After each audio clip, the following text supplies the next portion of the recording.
Hai teman-teman, selamat datang kembali di channel kami. Hari ini, kita akan melakukan perjalanan waktu ke salah satu pulau paling memukau di dunia. Sebuah surga yang menyimpan sejarah ribuan tahun. Ini bukan sekadar cerita tentang keindahan alamnya, tapi juga tentang perjalanan panjang peradabannya, dari masa kerajaan kuno hingga babak-babak penting yang seringkali luput dari perhatian kita. Mari kita mulai.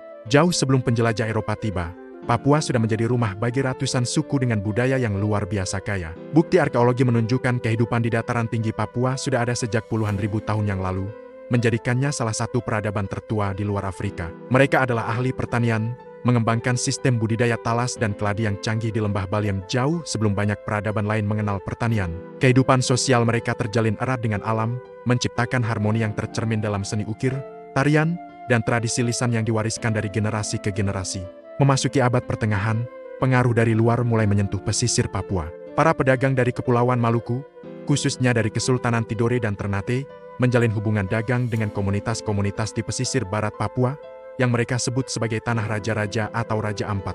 Komoditas utama yang dicari adalah bulu burung cendrawasih yang eksotis, teripang, dan hasil hutan lainnya. Hubungan ini bukan hanya soal ekonomi, tapi juga membawa pengaruh politik dan budaya. Beberapa kepala suku di pesisir Papua mengakui pengaruh Kesultanan Tidore, yang menjadi gerbang pertama interaksi Papua dengan dunia luar yang lebih luas. Inilah awal dari babak baru, di mana Papua mulai tercatat dalam peta perdagangan dunia. Gelombang besar perubahan datang pada abad ke-16 dengan kedatangan bangsa Eropa. Pelaut Portugis dan Spanyol adalah yang pertama kali memetakan pesisir Papua, terpesona oleh alamnya namun juga bingung dengan keragaman suku dan bahasanya. Namun, adalah Belanda yang akhirnya menancapkan pengaruhnya secara lebih permanen.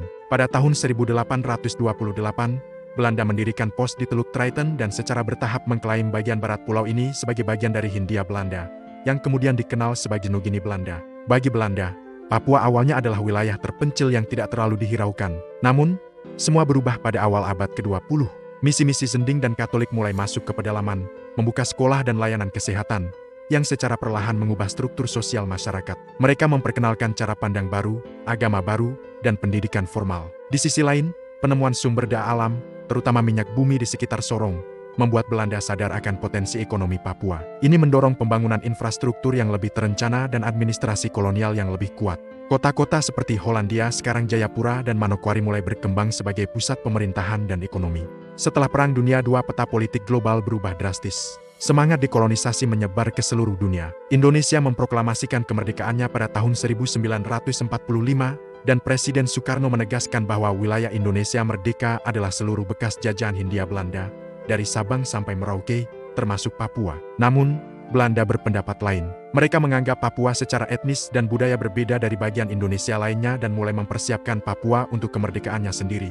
Inilah awal dari sebuah periode yang sangat kompleks dan menentukan. Pada akhir tahun 1950-an, Belanda mempercepat proses Papuanisasi. Mereka membentuk Dewan Legislatif Lokal yang disebut New Guinea Rat pada tahun 1961, serta memperkenalkan simbol-simbol nasional seperti bendera bintang kejora dan lagu kebangsaan Hei Tanahku Papua. Momen ini menumbuhkan benih-benih identitas nasional di kalangan elit Papua yang terdidik. Bagi mereka, kemerdekaan sebagai sebuah negara terpisah adalah tujuan yang sudah di depan mata. Namun, Indonesia di bawah kepemimpinan Soekarno tidak tinggal diam. Dengan dukungan retorika antikolonialisme yang kuat, Indonesia melancarkan kampanye diplomatik dan militer untuk merebut kembali Papua, yang disebut sebagai Irian Barat. Operasi Trikora diluncurkan, membawa konfrontasi militer di beberapa wilayah. Ketegangan ini menarik perhatian dunia, terutama Amerika Serikat yang khawatir konflik ini bisa meluas dan dimanfaatkan oleh Uni Soviet di tengah Perang Dingin. Di bawah tekanan internasional, Belanda dan Indonesia akhirnya duduk di meja perundingan. Hasilnya adalah Perjanjian New York pada 15 Agustus tahun 1962. Perjanjian ini menetapkan bahwa Belanda harus menyerahkan administrasi Papua kepada otoritas eksekutif sementara Perserikatan Bangsa-Bangsa (UNTA) pada 1 Oktober tahun 1960. Kemudian, pada 1 Mei tahun 1963, administrasi Papua secara resmi diserahkan kepada Indonesia. Namun, perjanjian ini memiliki satu klausul penting. Indonesia wajib menyelenggarakan akta free choice atau penentuan pendapatan rakyat Papua sebelum akhir tahun ke-1969, di mana rakyat Papua akan diberi kesempatan untuk memutuskan apakah mereka ingin tetap menjadi bagian dari Indonesia atau menjadi negara merdeka. Pelaksanaan Papua pada tahun 1969 menjadi salah satu momen paling kontroversial dalam sejarah Papua. Alih-alih pemungutan suara satu orang satu suara, Proses ini dilakukan melalui sistem musyawarah yang hanya melibatkan 1025 orang delegasi yang dipilih oleh pemerintah Indonesia. Mereka ini kemudian secara aklamasi memilih untuk bergabung dengan Indonesia. Banyak pihak, termasuk sebagian masyarakat Papua dan pengamat internasional, menganggap proses ini tidak demokratis dan penuh tekanan.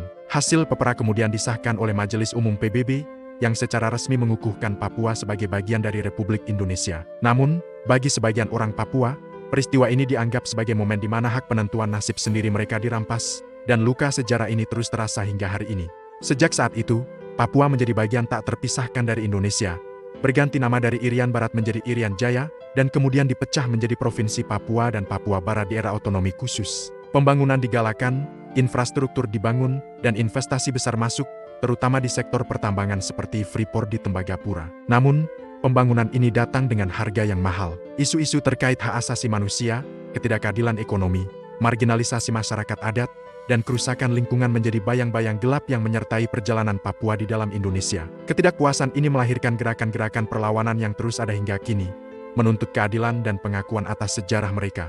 Sejarah Papua adalah sebuah mozaik yang sangat kompleks. Di dalamnya ada cerita tentang peradaban kuno yang agung, tentang interaksi budaya yang dinamis, tentang harapan kemerdekaan yang sempat membuncah, dan tentang integrasi yang meninggalkan luka. Memahami sejarah ini secara utuh, dengan semua sisi terangnya dan sisi gelapnya, adalah langkah pertama bagi kita semua untuk bisa melihat Papua bukan hanya sebagai tanah yang kaya sumber daya alam, tapi sebagai rumah bagi manusia dengan martabat, harapan, dan cerita mereka sendiri.